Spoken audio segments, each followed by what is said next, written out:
Republican members of the committee not even turning up in Ohio to depose Les Wexner, who was the guy that created Jeffrey Epstein financially in many ways, but the Republican members of that committee not even turning up to the deposition.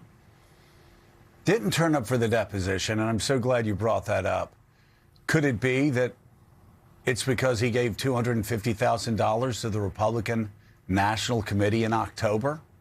Could it be that there's an Ohio senator that's going to be running for re-election or for election this year?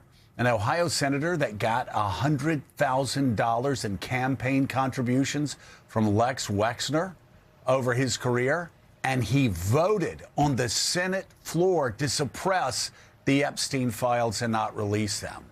You know, Willie just talked about the protection of rich and powerful people, or maybe perhaps it was Caddy. It's not rich and powerful people the Trump administration's protecting. It's rich and powerful Republicans.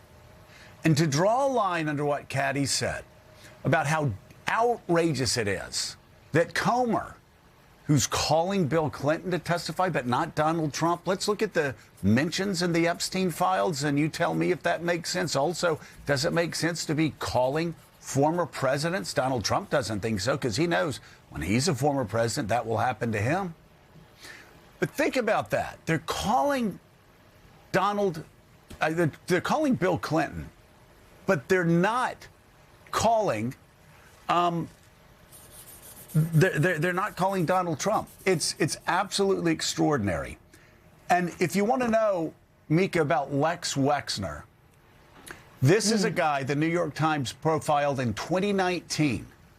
And in 2019, they talked about how everybody around Wexner had no idea how this guy who launched Victoria's Secret and all these other brands had this unknown guy coming in, taking control of his money, taking control of large swaths of his life. I mean, Lex Wexner created Jeffrey Epstein, and yet no Republican showed up yesterday at the hearing to ask about Lex Wexner, and all he said was, oh, he had these bland denials that nobody believes.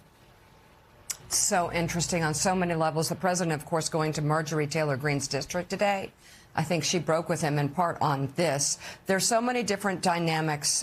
There's so many men in the latest batch of files in Trump's orbit who are repeated many times.